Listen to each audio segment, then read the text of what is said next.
we have a sample problem.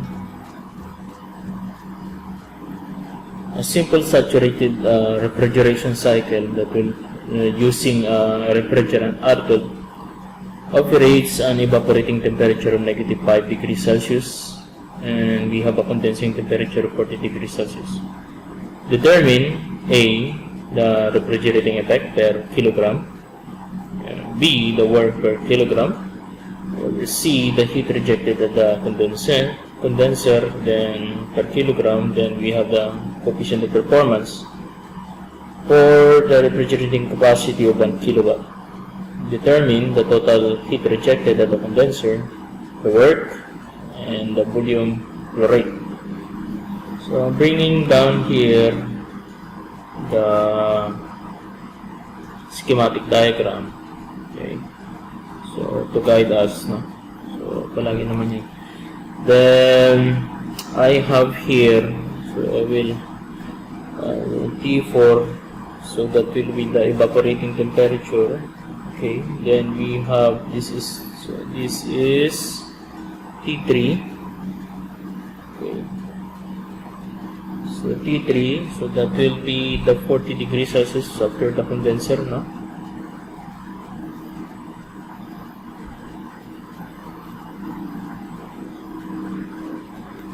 Okay, so I'm bringing down here the actual call it pressure enthalpy diagram for refrigerant. Oh, sorry. I'm sorry, that is what we brought about is that is refrigerant 22. Now this is the pH, the pressure pH diagram of refrigerant 12. Now we're going to plot yung mga properties na yan dito, and to get yung other values, no? So we have there plus so we have the condensing temperature, evaporator temperature, so that will be -5. So -5 with the corresponding, mapapakita yun dito, we have yung vertical axis on the x-axis, that is the this is the pressure. Now at this side, this is pressure. Now at this side, that will be the enthalpy value. Okay. So looking at the chart, so i-upload ko rin ito later on yung chart ng ASHRAE at saka yung table, no? Kasama ito after nito ang lesson. Now I bring down the thermophysical properties of refrigerant 12, chemically named dichloromethane. So we have here -5, no? -5 degrees. So from here 10, so it will be -6. Okay, so this is somewhere here between -6 and -5. So mostly we have to do interpolating, no, to get the values for this one. So that is in between. So I use the red one here. So that is in between -4 and -5. Ay, -6 and -4 yung values niya. Let's say ito na, to properly highlight yung yung data, so that para hindi ito malito. Okay. So that is in between that. Now for the value ng H3, usually we have naman for H3, so that is 40 degrees. So we have here, now for the 40 degrees, okay, so we have here your 40 degrees, no? So at least this one is exact value, so we don't have to do interpolating ng mga values, but this one we have to do interpolating in order to get yung value na kailangan natin. So because it is -5 degrees, so it is between -6 and -4 yung values noon. To to get the values of pressure. Okay. So we can start it now to get the value. Now for the pressure, so given that we have there the value that is negative 6, no? So we're going to interpolate, that will be negative 6, then we need the negative 5, and we have the negative 4. Now for the pressure, given that we have this one, so let's plug this one. Okay.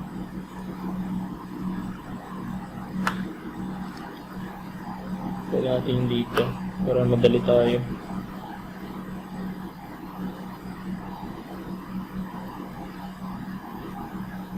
So we have these values.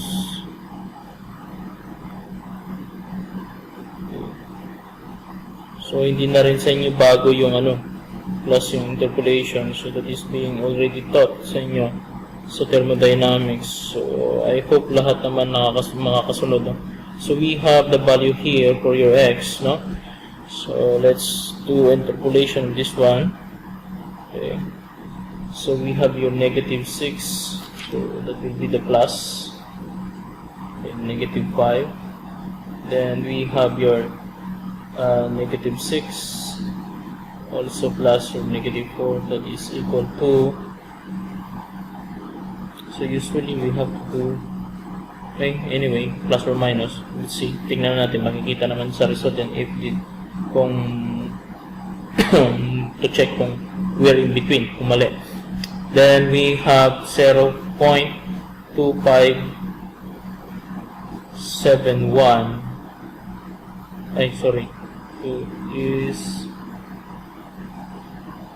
this is 1, no, 76 will be plus, that will be your x, divided by 0.25176, then we have plus 0.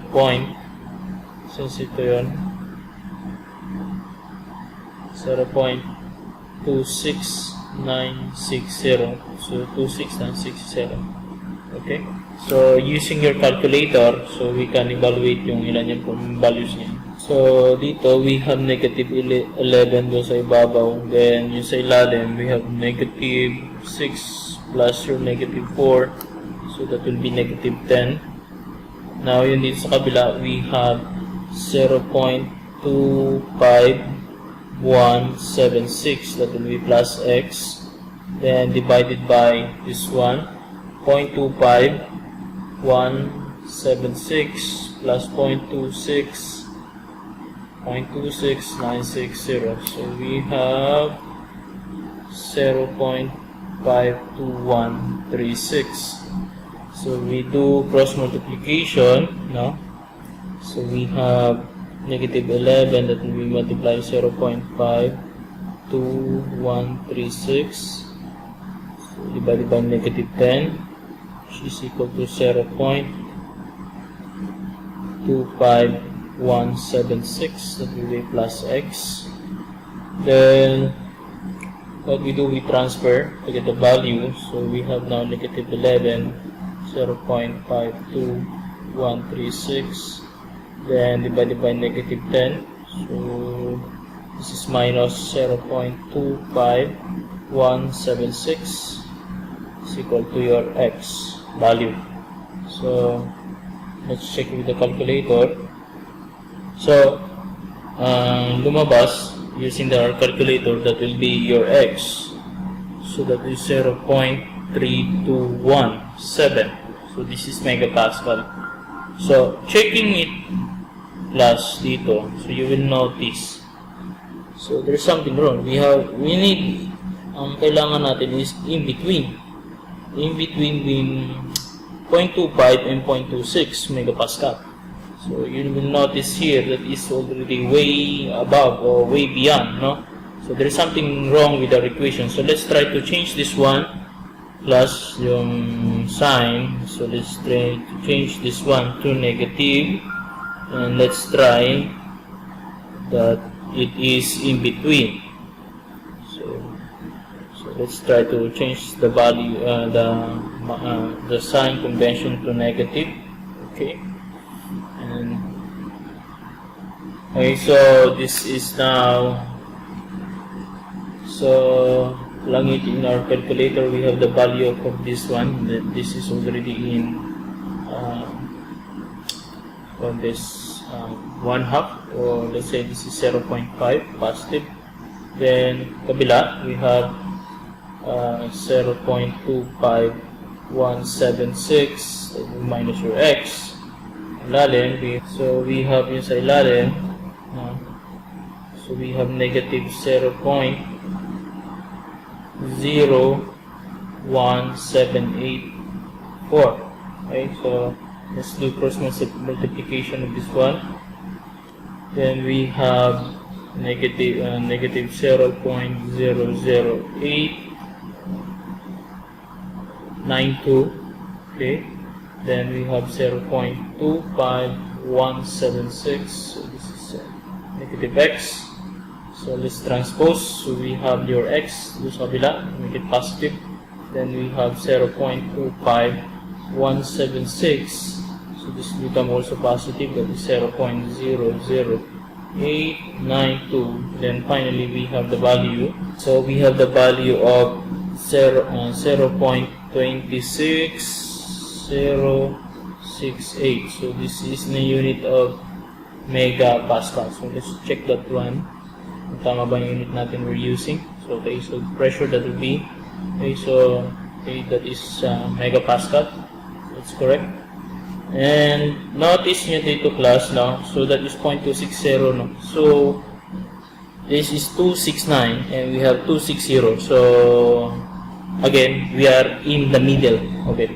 Okay, so we are confident that our solution is correct.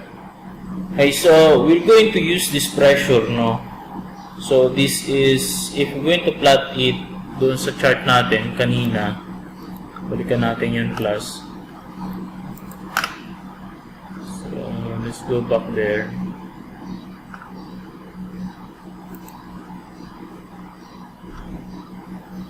So I'm going back to the chart.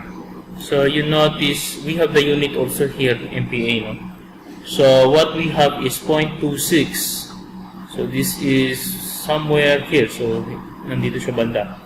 So since yung temperature natin dito, so this is negative 5, no? Okay, so we have here, so mapapansin nyo, that is, if we're going to check yung area na ito, okay, so that is 0.26, and we have 0 degrees here, and also that is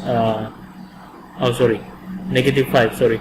So this is 0.4 and this is 0.3. Okay, so let's mark this one para hindi tayo malito. So we have here the 0.3 megapascal, and we have here 0.26, so that is in between, maybe somewhere here, and also we have here 10 degrees, that is, we are in negative 5 degrees. So it is somewhere dito banda, okay, somewhere here. That line, that properties is somewhere lying down here. Okay, so we're gonna plot this one here. Okay. So okay, that's it. So we have the value here na, so this is 0.26, no? So 0.26 megapascal. Okay, so ito yung line na yan. Okay, then next we go to, let's try to highlight this one, so para hindi tayo madaling malito. So let's try to highlight. So highlight natin ito. Okay, I'm gonna highlight this one. Okay, hindi tayo malito. And let's take a look yung properties ng, this is now your point 1 plus. So this is our point 1. Okay, so let's try to highlight this one. This is point 1.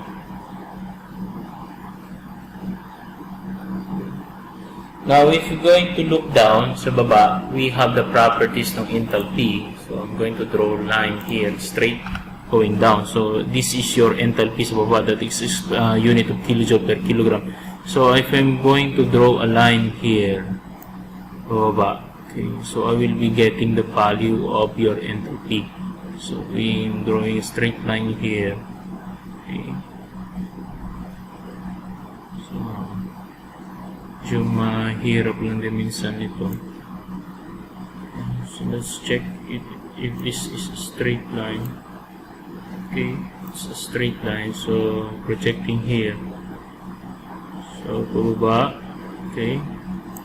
Now, so you will notice here, this is 350. Okay, so it is somewhere 349. So, I'm going to refer again sa chart natin. So, that is in enthalpy, no?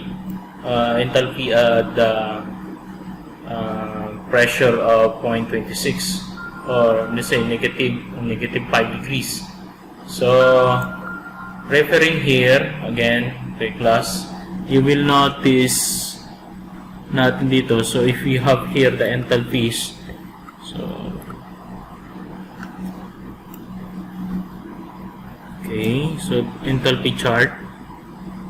So, we have here the enthalpy, kilojoule per kilogram, we have your liquid and you have your vapor. So, since we are in the saturation curve, saturation going to gas, so this is, we are now in vapor.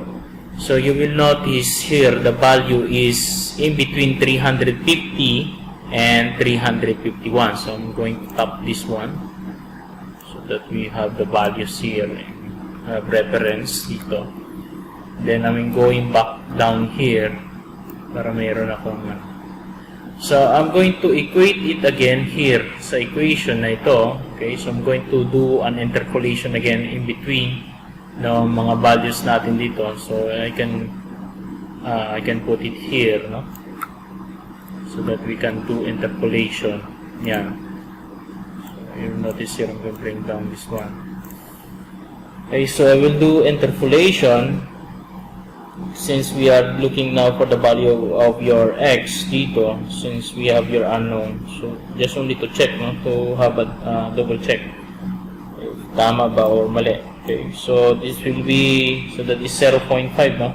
So, yung kanilang temperature. So, I'm going to apply that one. Since nandito na siya, we have 0.5. So, I'm going to equate nung sa kabila. So, that will be 350.11, so minus x. Okay? Then, over 350.11, that will be minus 351.01. Okay? So, using our calculator, so we can get the values here. Or let's finally rederive the calculation. So, we have 350.11, that will be minus x. So, that will be 0.5 times 350.11 minus 351.01. Okay, so let's do transpose this one. We have now 350.11 minus some values, we have 0.5. Okay, then times 350.11 minus 351.01. Okay, that will be equal to positive x. So, we have now the values. So, using your calculator. So, we have the values for your x is equal now to 350.56. So, you will notice that is in between. So, I am very confident, no, that my answer is correct in terms of interpolation. So, kasi pumasok siya in between. Okay. So, that is not 300, yung kanina, ina-assume ko that is 349, no? But, it is 350 pala. Okay. So, looking back, natin doon sa sa chart natin, so this is 350, so this point is 350, this is the line of 350. So, we have the value for H1, no, is 350.56. So this is will be kilojoule per kilogram. Okay. Okay, so we have now the properties for your point 1. Then let's go to the properties for the evaporating temperature, no? The condensing temperature. So condensing temperature class, so that will be 40 degrees Celsius. So ito yon, yung line na yan. So we have the corresponding pressure that is 0.958. So that is 0.958. So I'm going to refer to this one. Okay, so going back to the pH diagram, so I'm gonna plot this one again. So that will be 0.958. So we have here 0.8 and we have here the 0.9. Okay, so this is the 0.9 line. So I'm gonna draw a line here. So that is in between, since it is 0.958. So it is in between here. So almost too close to 0.1. Okay. Since it is a 40 degrees already, no? And you will notice here, tumutugma sila ng 40 ng temperature ng ng 40 degrees. Okay, so transversing, so ilabas natin siya so that we have a proper reference ng line. Okay, so you will notice nagtutugma rin sila ng 40 degrees. Okay. Okay, so this is now our line. So this will, I will write here the temperature, the pressure that will be 0.95882. So this is the pressure for megapascal. Okay.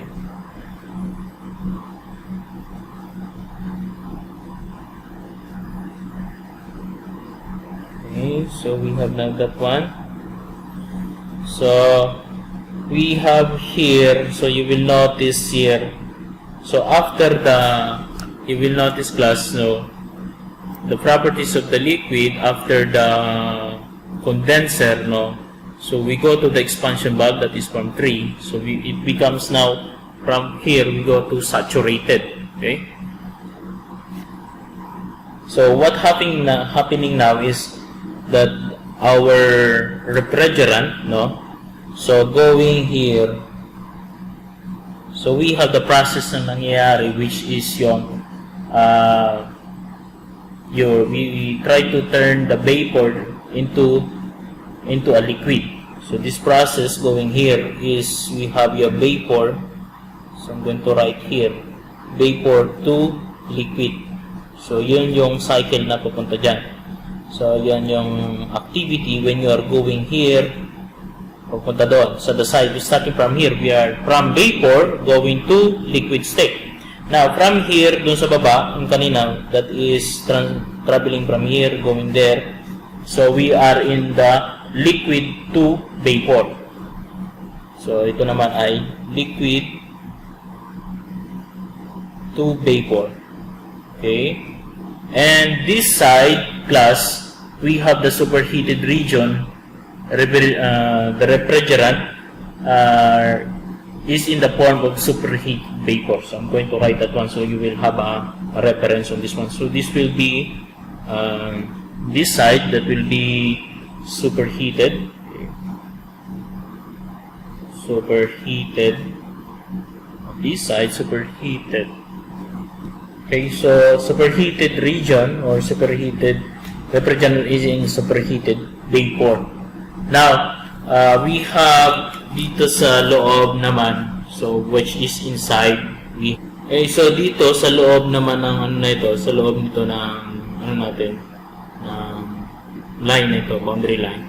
So the region of the phase, so this is the region phase change, where the refrigerant liquid is in the vapor mixture, liquid and vapor. So this is liquid and vapor mixture yung part na to.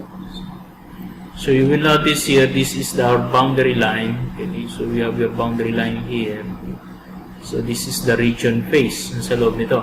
Then we have the change in refrigerant liquid. It will be liquid in vapor mixture. Now, okay, so at this side naman, we have the subcooled region. So when we say subcooled region, that is the refrigerant is in the form of a subcooled liquid. So, medyo malamig. Then we have here, no class? So we have the saturated line. So yan yun. And we have here the saturated A4. So we have those boundaries, no? Okay. So you will notice also here, class, no? So we have yung temperature natin. So that is nababali siya as we go along dito. Okay. So the same also we have here the corresponding temperature. Now, yung dito naman sa gilid, yung value na ito, we have here the specific volume ng refrigerant. Okay, so different. So you will notice here, now class, we have here the unit of density that is kilogram per cubic meter. So that will be the density. Okay, density of the refrigerant at a different state. Okay. So, okay, going back to the figure natin, we have 3 and 4. So, 3 and 4 is a process of expansion valve. So, we have a constant enthalpy undergo doon sa point na yun, from 3 to 4. So, it's a constant enthalpy. So, I'm going to draw a line here, no? So, we have now the, let's put the, identification ito. We have here the point 3. Now, I'm going to draw a line starting from here going down. So, a straight line, since we have a constant enthalpy happening here at point 3. So, okay, I'm going to draw a straight line here. Okay. Going down to get the values. So, we have here now your enthalpy 3 is equal to your enthalpy 4, which is equal to, okay, so let's take a look at such a chart class to, para to verify. So, at point 3, okay, so nandito na tayo sa, sa chart, no? So, you will notice, so, ano na ba siyang properties? So, we are, bumangga na tayo dito sa saturation curve. So, we are in a form of saturated liquid. Okay, so liquid na siya. So, can we go to the enthalpy here? So, makikita nyo, we have liquid and vapor. Okay? So, properties niya at liquid at 40 degrees. So, we go based on that line. So, at 40 degrees, we have the value of, that is 339. Okay. Let's zoom out to verify. This is 339, no? Okay. So, we have here, okay, going down, okay. Enthalpy here, liquid. Okay, so we have the 339.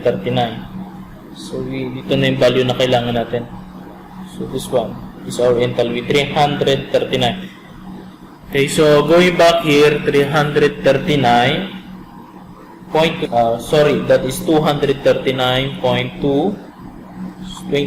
That will be kilo. So, meron na akong value which is 239.22. That will be kilojoule per kilogram for your enthalpy. Okay, at this point. So, that will be 1 and 3, no? Then, we have here yung intersection between nung 3 at saka nung process na ito, that is 0.26. Now, this is a point on yung this is the point from your condenser, no? So, our condenser at this part, ito yung condenser natin. So, I'm going to write that one. And doon sa baba, we have here your evaporator dito. We have here your evaporator. Okay. Evaporator line of work. Now, dito naman, we have the intersection. So, that will be constant, no? So, we have here your expansion valve. From 3 to 4, we have now here. Okay. So, dito na tayo sa number 2. So, we have here number 4.4. Okay. So, we have the cycle. Okay. So, malapit natin mabuo. Okay, so yun ang binanggaan niya section since we have the enthalpy. So we have here the evaporator pressure and we have here condenser pressure sa ibaba. Now, since yung pinaproblema na lang natin ngayon is yung point 1 and point 2. So, if you will notice on the TH diagram class, no? So we have yung sa compressor natin, so the process, so I'm going to write here the process between 1 and 2, that will be the adiabatic compression. So there is no loss of the heat, where our S1 or entropy 1 at point 1 is equal to entropy point 2. Okay. So the value of entropy at point 1, since it is in vapor, so I'm going to check it again sa psychrometer sa chart natin, no? So point 1 at negative 5 degrees. Okay. Mag-interpolate na naman pala tayo ito, class. So we have here, no? So we have here the entropy. So that is papunta na tayo sa vapor at those points. So going back. Okay, so since we are in the saturated na. So from here, this is saturated vapor. So let's go to the vapor. So entropy at negative 5 degrees. So entropy, that is vapor at 5 degrees. So this one, this line. So, ayan. Okay, vapor, let's go down. So ito, that is 1.5623 and 1.5613. So I'm going to copy this one to para makapag-interpolate tayo. So again, bringing down here, putting this one again dito. So, equating it again to 0.5 since we are in 6 in negative 5. So, going to move this one a little bit. Okay, when I'm looking for the value of x, so, value of x of entropy here. So, okay. So, we have 0.5 natin doon kanina. Okay, so we can equate that one again. So we have 0.5 here. So let's equate this one since this is our all equal to 0.5. So we have 1.562. This is 15623 minus x is equal to 1.5623 minus 1.5613. So it's equal to 0.5. Okay. Okay, let's try to derive. So we have now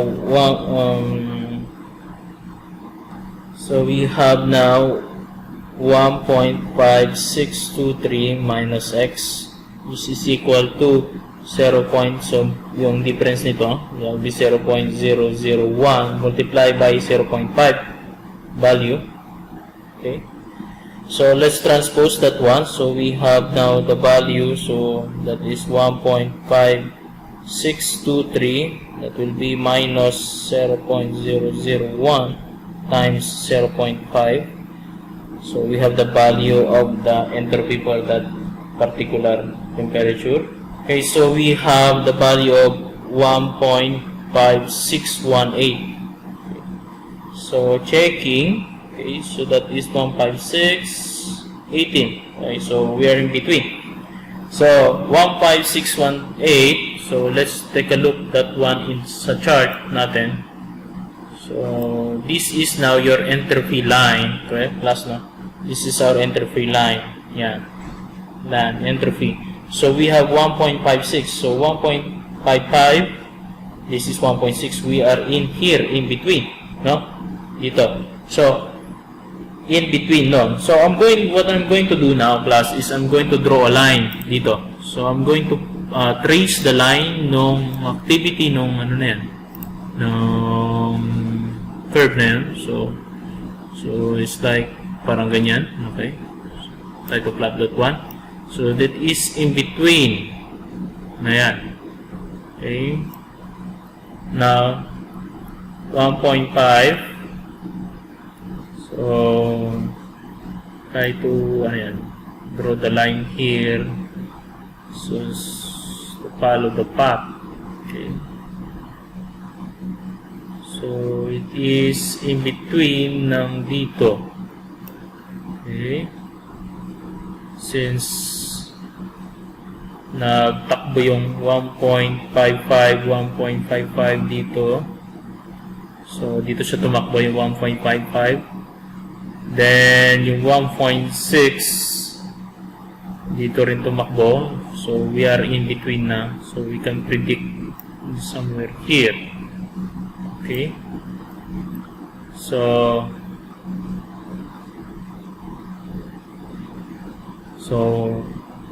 I'm going to delete that line. Okay, so let's try to remember that line. So, it's in between. So, we have here, nandito siya banda. So I'm going to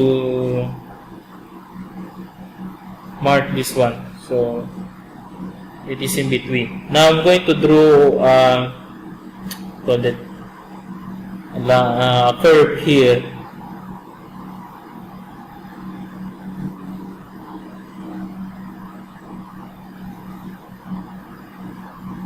So, parang ganyan siya mangyari.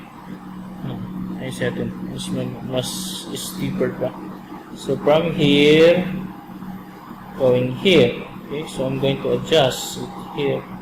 So, parang ganyan nangyari. Okay. So, that is now our point 2. Okay. Now, what is the enthalpy at point 2? So, yun ang isa pang tanong. What is the enthalpy at point 2?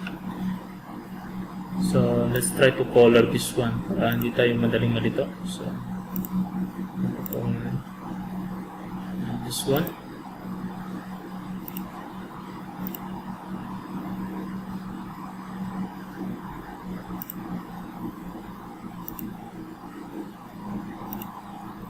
And also this one, this one, this one, and this one.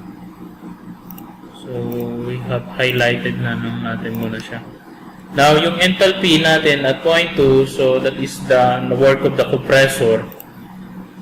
So, I'm going to draw again the line here, straight line here. Okay, so, I'm going to change this one to red. Okay, straight natin dito. Okay, going down. Then going down dito.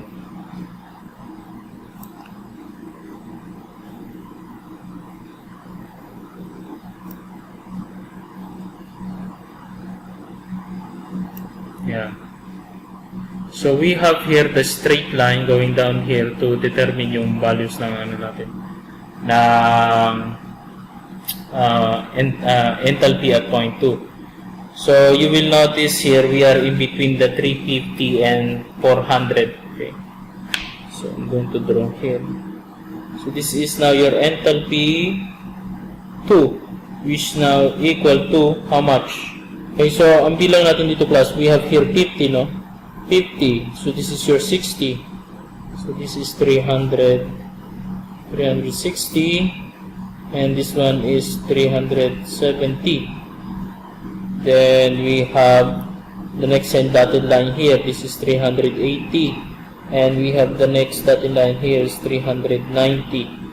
So we are between 370 and 380. So it is 380. So we're going to estimate na lang. So it will be 300. So this is 370. Maybe this is 300, this is 300, no, not maybe, but this is 375, and you have your 80. So that is, we can assume that this is 370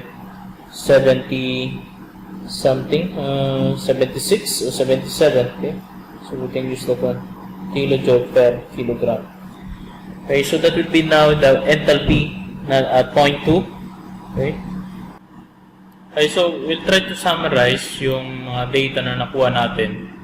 So we have your point 1, so that will be the HGR, H vapor at 0.26 megapascal. So that is equal to 350.56 kilojoule per kilogram.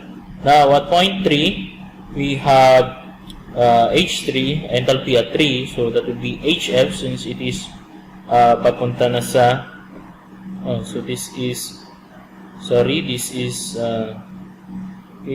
liquid, so HF we have at 0.955882 megapascal. So we have 239.22 kilojoule per kilogram. Now for point 3 to point 4, we have the constant enthalpy. So the same value we have here at point 3. Now at point 2, so that will be the enthalpy 2.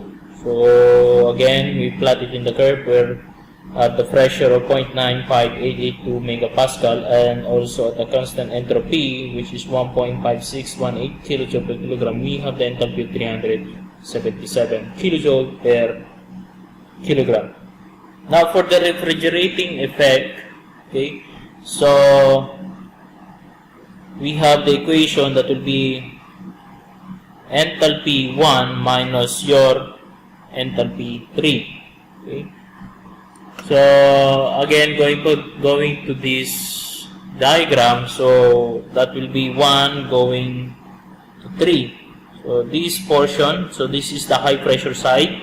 So this side, the condenser, usually this is already high pressure here. So from 2 to 3, so that is refrigerating effect. It will be starting from here, going to 3. Okay, so substituting, going back, we're going to substitute the value here of your enthalpies. So we have your enthalpy 1. So that is 350.56.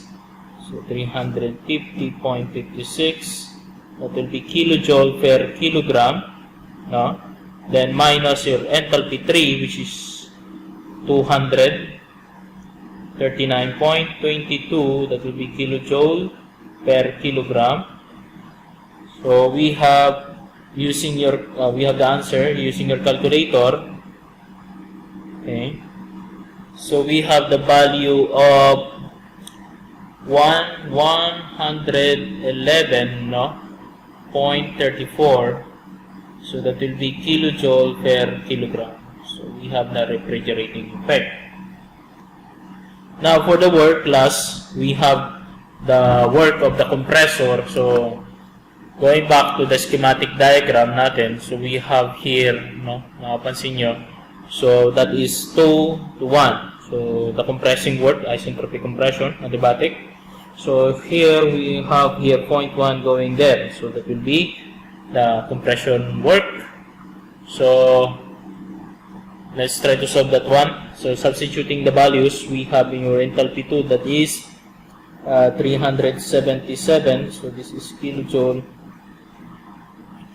per kilogram minus your enthalpy 1, that will be 350.56 kilojoule per kilogram. Okay, so that will be enthalpy 1. Check again. Okay, then we have now the work of the compressor is equal to, so we have the work of the compressor, which is 26.44. That will be kilojoule per kilogram. Now for the heat rejected, so that will be going back to the schematic diagram. Heat rejected, that will be the change in an enthalpy between 2 and 3, and going to the chart natin. So from here 2 to 3, so that will be the condenser heat rejection.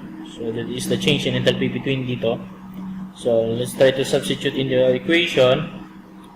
Okay, so we have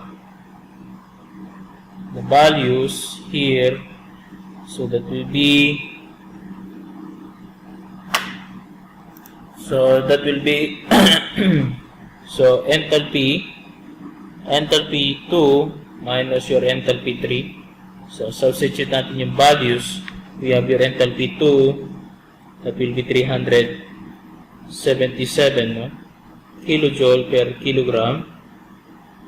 Then, minus mo yung enthalpy 3, we have 239.22. We have 239.22. That will be kilojoule per kilogram. Then now we have the value of your heat rejected is equal to, so we have the value of 137.78. So this is within how much is the heat being rejected, no? For the now for the COP, so coefficient of performance, we have the change in enthalpy starting from H1 minus your H3 divided by your H2 minus your H1. Okay, so substitute natin ng value. We have your H1, which is how much? That is 350.56 minus your H3. We have 239.22, then divided by how much? That will be H2. So we have your H2, that is 377 minus your H1. Then the value of H1, we have 300 H1. Okay, that is 350.56, 350.56. So we have the COP is equal to, so we have the corresponding COP or coefficient of performance, which is 4.2. Okay. Okay, so you will notice as class, we have your COP which is also greater than 1. No? So malaki rin siyang values. So if we going back to the definition of the COP, so we need a high value for your COP o coefficient of performance, but we need a lower value for your kilowatt of refrigeration. So medyo mataas naman yung kanyang COP. Then we have only little amount of work being added to the system. So we have only work which is 26.44 kilojoule per kilogram. So it's quite medyo ano na rin naman siya, mataas din naman ang kanyang performance. So we have the not completely efficient, but somewhere na parang tama lang. Okay? Now let's go for the refrigerating capacity for 1 kilowatt. So what will be the mass flow rate? Okay. So that is the question. The total the letter E. Letter E is looking for the total heat rejected at the condenser. Okay. So for the condenser, heat rejected for the condenser, so that will be letter E, no? So our equation, that will be Q from the condenser, that will be the mass flow rate times the change in enthalpy from H2 to H3. So going back to the diagram, we have here, no, natin dito sa condenser, that will be 2 and 3. So enthalpy, then change in enthalpy from 2 and 3. So that will be the how much is the heat being rejected sa, so that is QC or QH. From here, let's use the Q, so since it is rejected, and also yun din yung ginamit natin. Now, wala lang tayo, we have the value kung heat dito na ito, and what kung ano wala lang tayo is the mass flow rate. Now we can use this one. So from our we have the refrigerating capacity, so given, no, so that is the equal to the Q of the evaporator. Okay, Q of the evaporator. So yung kilowatt na yan, that will be 1 kilowatt is equal to the Q of the evaporator. Now your Q of the evaporator is equal to your mass flow rate, no? Then the change in enthalpy between 1, enthalpy 1. So we have your enthalpy 3, or let's say this is enthalpy 4. So we can rewrite our solution, we can derive that one. So para makuha natin yung M, so we have your mass flow rate, that will be Q of your evaporator divided by your enthalpy 1 minus your enthalpy 3. So we have the values, so that is 1 kilowatt. So we can express that one is 1 kilojoule per second divided by the change in enthalpy. We have your enthalpy 1. So our enthalpy 1, going back to the natin. So yung enthalpy 1 natin is equal to 350. Okay. So that will be 350.56 minus enthalpy 3, which is also equal to enthalpy 4. We have here 239.22. So this is in kilojoule per kilogram. So cancel out your kilojoule. So we have your mass flow rate, no? We have now here your mass flow rate is equal to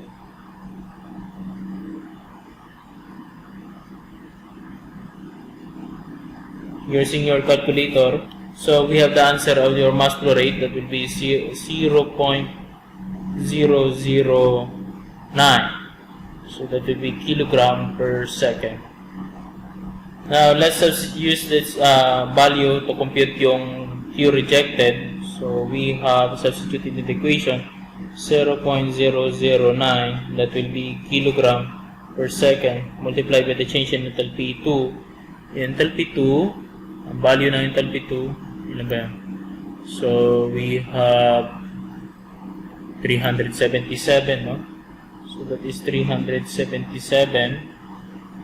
minus enthalpy 3, that will be, enthalpy 3, that will be 39.22.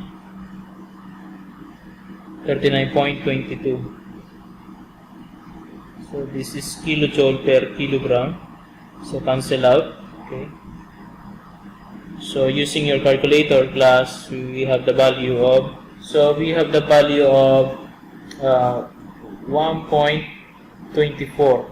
Sorry. We have the value of 1.24. So this is already in kilowatts. Okay. So that is the amount of heat that is being rejected. Okay. Now let's go for the letter F. So the work, no?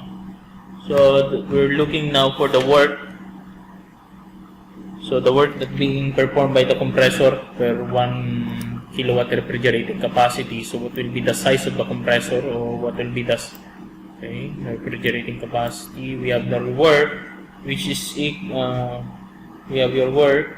Okay, that will be your work is equal now to the mass flow rate times the change in enthalpy. So that will be H2 minus your H1. So substitute natin yung value. We have to get the values for that one. So for enthalpy 2, we have 377. Sorry. So let's input muna pala yung mass flow rate. So we have your mass flow rate, which is 0.009 kilogram per second. We multiply it by enthalpy, change enthalpy 2, enthalpy 2, that will be 377, no? Minus enthalpy 3 natin. Enthalpy 3 natin, that will be 239.22. That is 239.22 kilojoule per kilogram. Okay, so cancel out kilogram. So we have the value using your calculator. So we have the work performed by the, wait lang. Sorry, misleading it. Sorry, this is wrong. So, kaya pala nagtaka ako bakit parang pareho din sila. Well, so that is enthalpy 1. So going back, we have the value of enthalpy 1, that is 350. Okay, 350.56. So this is 350.56. Okay. So we have the value of 0.23 kilowatts. No? So, or let's say 0.24 to round that one. So this is 0.24. So converting it into a horsepower, so we have 1 horsepower, that will be 0.746 kilowatts. So ilan na yan? So we have the work of divided by 0.746. So that is maliit lang, 0.3 HP ang size ng motor. Okay, let's go for the volume flow rate. So let's solve the volume flow rate of the system. So that will be your V1, that will be the mass flow rate times the specific volume at 0.1. So we have the volume mass flow rate 0.009 will be kilogram per second. Now, what will be the specific volume? Yun ang question is. Okay, so going back there, class, no? If we're going to check the chart, so what we have here, we don't have the specific volume, but what we have here, that is density, that's kilogram per cubic meter. Okay, so we try to rewrite yung equation natin since it is a specific volume. So palitan natin ito siya. So let's try to erase this one. Okay. So since our equation for this one, that will be, this is inverse ng density, so this is mass. Okay. So this is mass, no? Times, since yung specific volume, that is inverse, so 1 over your density. So this is the specific volume. Now we can use it, substitute the value 0.009, that will be kilogram per second, then multiply by 1 over the value of density. So going back to the pH diagram, we have the specific volume of density. We have the density here running towards here. Okay. So at point 1, we have a value of 15. So malinaw yun. So we have here. So substitute natin, that is 15, no? Divided by 15. This is kilogram. Density, that will be mass per kilogram cubic meter. Okay. So cancel out na yung kilogram. We have the volume flow rate. So your V1 is equal now to, so we have the value of 0.0006, that will be cubic meter per second. Okay. Okay, so looking at the overview of our solution, okay, so di naman siya very complicated yung solution. So I'm going to erase this one. Sorry. Okay. So di naman siya very complicated yung solution. Dito lang medyo magkakatalo-talo. But again and again, yung magiging sagot nyo, it should be malapit pa rin doon sa mga choices na ibibigay ko. So, kung malayo kayo doon, there's something wrong with your equation, or there's something wrong with your using the equation, or paggamit nyo ng calculator. Okay? So, you can replay yung video anytime that you want kung medyo confusing, na confuse kayo. So, and you can also message me kung may mga questions kayo regarding this one. So, madali lang naman siya, hindi siya naman siya very complicated, but this is the magandang part ng one of the applications of thermodynamics. Okay, so that will be later on magagamit ninyo when you are doing design or when you are doing work to evaluate the system. Okay, so again, yung tinuturo namin sa klase o tinuturo namin nyo is just only a foundation na pag nagtrabaho kayo, that will be the basis nyo palagi pag-evaluate nyo mga system natin, na which is already existing na nowadays, na nandiyan na sa market. And also, there is one way na pag-size ng mga equipment. So, usually, ang tatanungin palagi magsa-size ng mga ganyang equipment, mga compressors, condensers, so evaporators. So, ang tinatanong palagi tayo. So, this is the overview na pag tinanong kayo, you have the idea to paano compute and paano i-size yung mga equipment. Then, you will be basing those equation and what is being available sa market, then you just have to do is plug and play. So, okay, so I hope you naintindihan that. And also, if you have questions, please message me in the messenger or chat with me. So, kung meron kayong, please don't be hesitate magtanong.